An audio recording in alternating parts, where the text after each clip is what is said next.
We're doing a study of lessons called Maximize the Moment. And we began by 3 lessons on minimizing the moment. Then we took 3 lessons on mastering the moment. This is the 3rd section. We're going to talk about maximizing the moment. This is part 1, a lesson I'm calling Counting the Cost.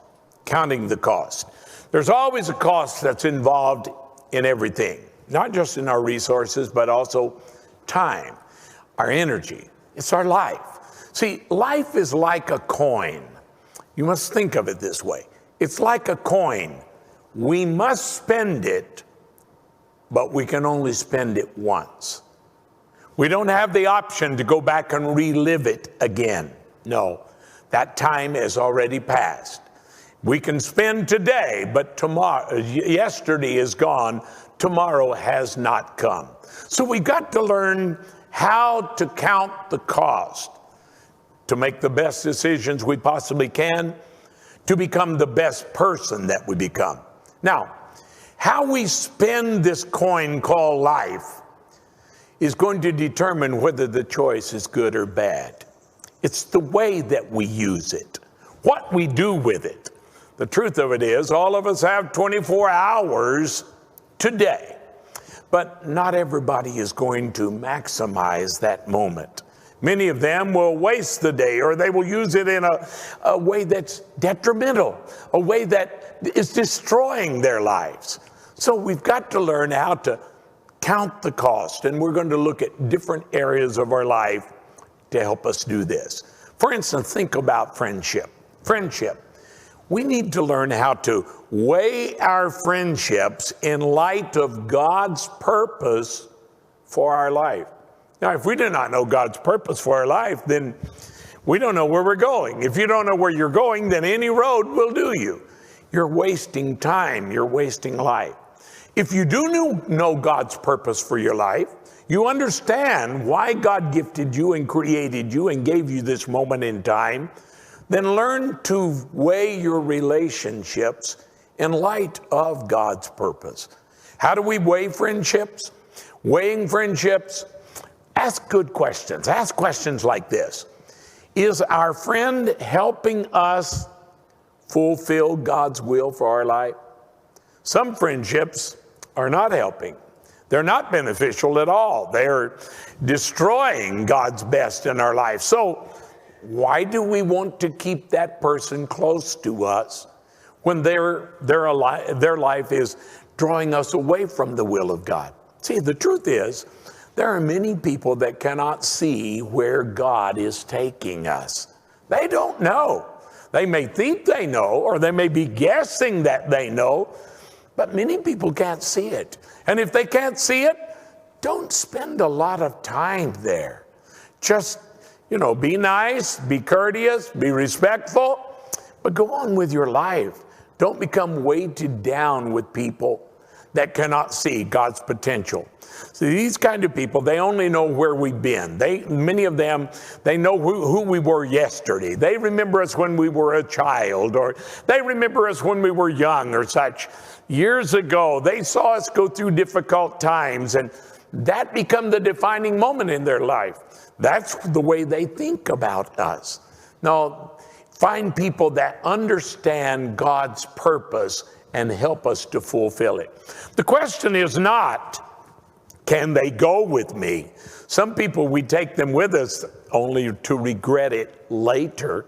They become a burden. It's like Abraham could not give up his nephew Lot. He holds on, and yet Lot become a terrible burden for him. And finally, they had to divide the inheritance because Lot was not going where Abraham was going. It's not, can they go with me? The question is, can they grow with me? Has God called them to do what he's called me to do? Or are we traveling to the same destination? If not, then learn to allow them to go their way to be what God's created them to be, and you focus on fulfilling the will of God for your life. Let me give you to you the words in the Apostle Paul's writings. Paul says in 1 Corinthians, the 3rd chapter, verses 9 and 10, For we are God's fellow workers. You are God's field. You are God's building. According to the grace that was given to me as a wise master builder, I have laid the foundation, and another builds upon it. But let each one take heed how he builds upon it. In other words, Paul knew what God had called him to do.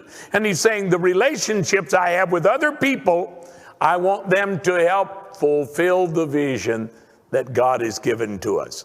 Another scripture that gives us a similar principle is in the book of Ecclesiastes. The wise man in Ecclesiastes 3:1 says, to everything there is a season, a time for every purpose under heaven.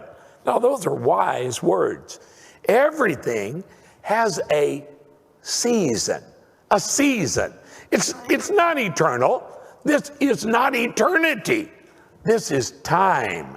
Oh, yes, it's a part of eternity, but it's only in that abbreviated brackets, parenthesis called time.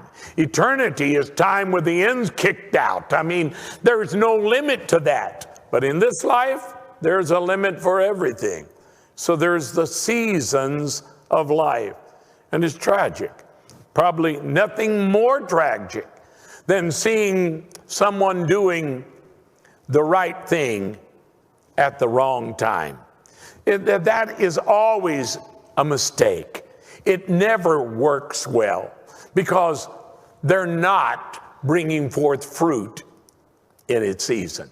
The truth is, there's fruit inside of all of us. All of us. Every one of us can be productive. Every one of us can accomplish things, and some of us can be more fruitful than others, but God has intended for every person's life to add value, to produce fruit. I love Psalm 1 where he talks about this when he's talking about the righteous man, the godly man.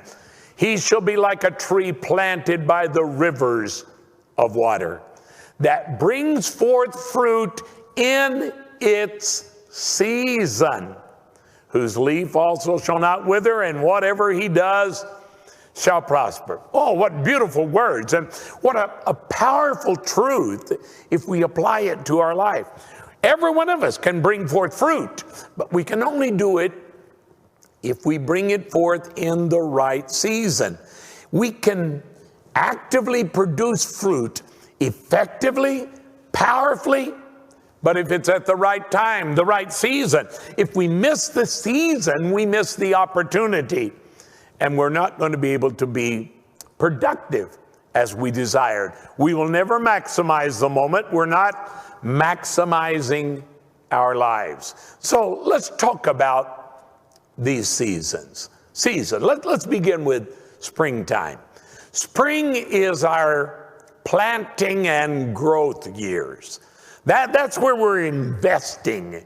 We're getting all that we can, learning everything that we can, experiencing everything that we can so that we can live productive lives, live fruitful lives. Springtime is that. Springtime, it's the time of new growth. New growth, when we're producing so many different things. We're involved in so many different activities. See, spring is the time of passion. It's a time of great zeal where we're so enthusiastic, we're so involved because one of the reasons we're young, we have a lot of energy. And so we're using this in passion. It's what we might call the budding stage of life. The flower is just preparing to bloom. It's getting ready. It's been producing this new life. And I love springtime because everything is coming alive. As Martin Luther said, the resurrection is painted on every new leaf. And that is so true. I love it because there's new life that is everywhere. Spring is exciting. It's new. It's just a wonderful time of life. But I need to caution you, be careful. Don't waste your youth fussing and quarreling with other people. No, that is a mistake. That's a mistake, because the truth is you're only young once, one time. So you don't want to waste that. Invest it. Learn what you can. Experience what you can. We're gaining all the information that we possibly can gather so that we can make a benefit, be fruitful with our lives. Now, springtime, of course, leads us to summer. Summer is a time of stability, a time of maturing. Summer, that's when the infancy is over. You're no longer a child. You're no longer a baby. Now you become the young man, the young woman. You've come to a time of maturity, and it's time for you to start developing what springtime produced. Springtime gave us all these new ideas, these new opportunities. Now it's time for us to develop it. At this stage of your life, you need to be able to answer the question, who am I? You know the gifts and the talents. You're able to be productive. Summertime, it's a time of confidence. Confidence that you've learned some things, and now you're beginning to put them into practice. Summertime, we start perfecting what spring produced. We're cultivating it. We're bringing it to maturity. It's the summertime of life. But I need to caution you here. In summer, the days begin to get hotter. And the heat of the sun, as it begins to make everything around us wilt, we suddenly discover it takes more effort to maintain the passion of springtime. We don't bounce back quite as fast as we did when we were very young. When you're very young, you're just a bundle of energy. Now you begin to discover sometimes you get tired. It takes more energy to produce the passion. Develop it, cultivate it, because that will lead us to the third stage, the time of autumn. We've come from spring to summer to autumn. Autumn is a time of harvest, Autumn, it's the time of reaping what we sowed, what we invested, the things that we were developing. Now we begin to reap the benefits of those things. At this stage of your life, you discover the principle: you can't work any harder. You have to learn to work smarter. Working smarter, making wise decisions. You don't have the time to waste. When you were younger, you had more time than you knew what to do with. Now, time has become a precious commodity. It's at this stage, this third stage, where we need to start reflecting on who's going to take my place.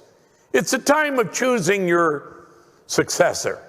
And I think this is one of the tragedies. So many people wait too late in their life to choose successors. And because of that, because they've not effectively trained someone, they've not walked with them in the journey, many times they make the wrong decisions with that. See, when you come to autumn, life has peaked in many of areas. Physically, you don't have the energy you did when you were young, but you should have the wisdom to use that energy more wisely. Physically, you have peaked. Now the passion starts ebbing. The vision is still very clear, but you just don't have the energy you had before. This is a season of change. It's a very colorful time. It's not just a time of harvest, but beautiful colors. It should be the most colorful time in our life. We should be more fruitful at this stage of our life than at any other time. But you're going to discover passion becomes a real burden at this stage of life. You just don't have the energy to do the things that you once did. Now, that leads us to the fourth stage. The fourth stage is wintertime. From springtime to summer to autumn, now you've come into the winter stage of life. Winter is a time of inflexibility. The ground begins to freeze over and get cold. The leaves have now dropped from the trees, and there's snow and ice on the ground.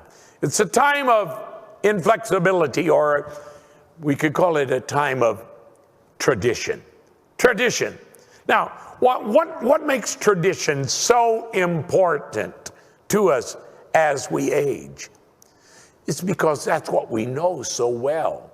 That's the world that we remember.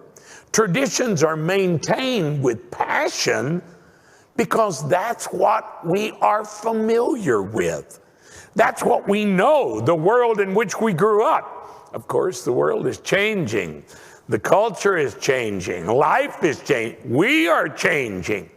But we remember yesterday very fondly, like the man that said, the older I get, the more I like it the way it was. But it's not that way anymore. So what do we need to do? When we reach this stage of our life, it's time for us to become wise counselors. It's time for us to take our bows and to introduce someone else to the stage.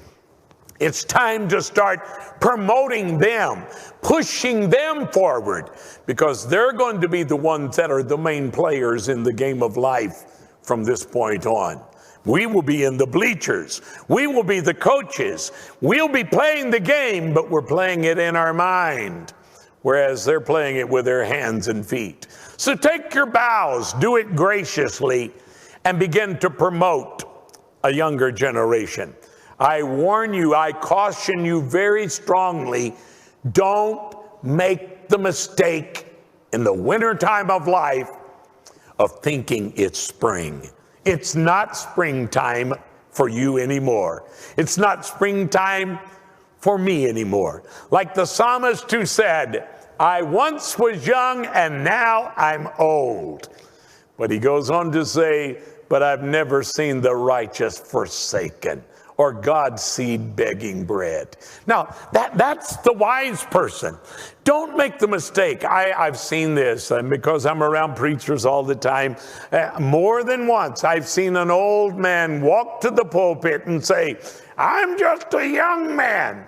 And I want to say, who are you kidding? Me or you? When are we going to face the reality? It's not springtime anymore. The warning is beware, beware, lest winter catches us with our work undone. Don't allow that to happen. Be faithful, be diligent.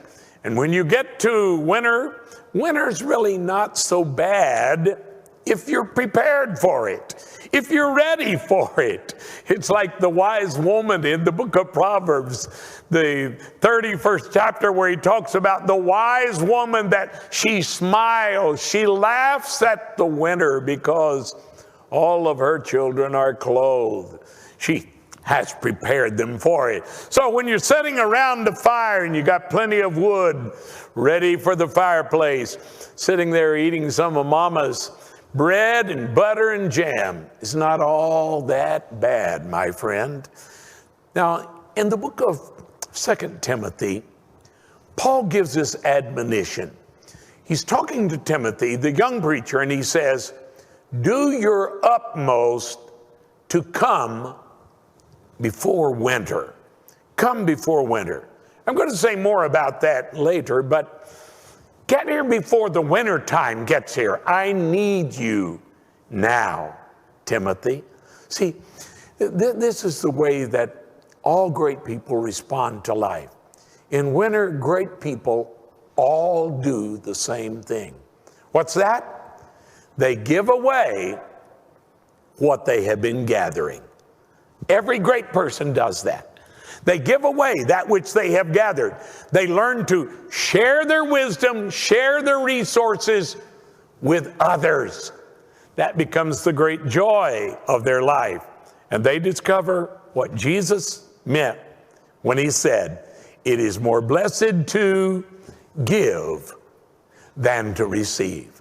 They are the happiest people in life because it's winter time, but they've got something to share with others. Their experiences, their stories, their wisdom, their counsel.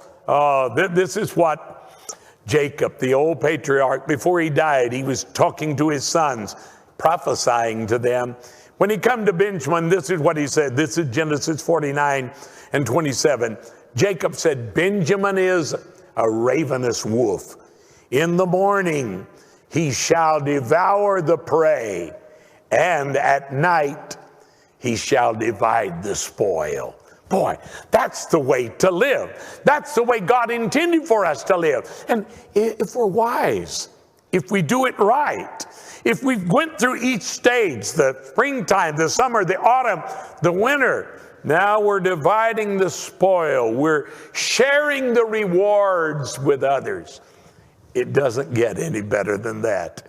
That's why a lot of old people sit around and smile a lot. It's not because of their bodies. Oh, they're dealing with pains and aches that they never dealt with before. But they're contented. They are happy because life has been good. This is what God says to the prophet. He calls it what we would call a place called there. God was speaking to the prophet Elijah, and he says, I want you to go to the brook called Cherith. And there at that brook, I have commanded the ravens, they're going to bring you food. You will drink from the brook, and you will be there. Then later, God speaks to him again, and he says, I want you to leave this place. I want you to go to a place called Zarephath. Small town, actually was the hometown of Queen Jezebel. Go to Zarephath. And he said, for there I have commanded a widow to feed you. There, a place called there. That should be our goal in life. Our goal in life is getting to there before the bell rings. Getting to there, the place that God created you to be, designed you to be, gifted you to be. You are there. When you get there, oh, there's nothing more fulfilling than that. Now, I caution some of you that maybe you feel like I've wasted my life and I'm not there. I was talking to a man just a few days ago, and he said, I've wasted so many years of my life. I said, but your life is not over. You're still here, so you can make wise decisions. And one of the great promises in the Bible is what God said to the prophet Joel. He says, I will restore to you the years that the cankerworm, palmer worm, caterpillar, and locust had devoured. The years they devoured. God can restore it to us again. So there's nothing wrong with being here if we're on the right road going there. Nothing wrong with that at all. You have to start somewhere. But it's when you get off the right road. It's when you're going the wrong direction.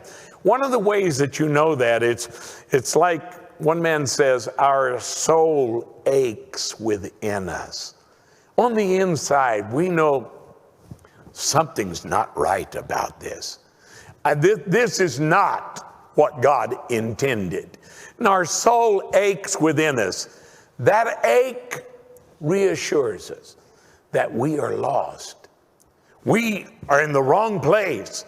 And so I caution you, if you've got that ache within your soul that things are not going the way that you intended, they're not working out the way, then what you need to do if you're lost is stop and get some directions. Stop, turn around. Some people have lost all sense of direction, and it's like they're living a life without a compass. In fact, I've discovered that's what the word fool actually means in the Hebrew language. The word fool, it doesn't mean an ignoramus. It means with no moral compass. They don't know which direction to go. So many people are like that. If you're that way, then what you need to do is stop and get some directions. You need to stop and ask some godly counsel. Find somebody that is there, somebody that has been able to accomplish it, and ask them to give you some godly counsel. Ask them to teach you, to help you how to make godly decisions. Life is too precious for us just to waste it. And so get some godly counsel. And by doing so, it'll get you back on the right road again, going the direction that God has called us to go. This place that God called there. If we will do that, capture the vision for the place called there. And at every season of life, no matter where we are, if it is springtime, if it is summer, if it's autumn or winter, you don't have to be afraid. God will be with you in each stage of your life. You will be able to be productive. You'll produce things, new growth in springtime, maturity in summertime, fruitfulness in autumn. And when you reach the winter years, you will be able to share the wisdom that you have learned over the many years of experience, the resources that you've gained. You'll be able to give it to others, and you'll find you're at the place called there. You will smile at the winter because you're prepared. You're ready. You've lived your life to its fullest, to its maximum. And by living that kind of life, you are so fulfilled, you can't help but smile. This is God's plan for every one of our lives. That's why I'm calling it maximizing the moment. God's action plan for our life. How to live to the very best of what God has gifted and created us to be. I pray on your journey of life that you are able to maximize the moment by counting the cost.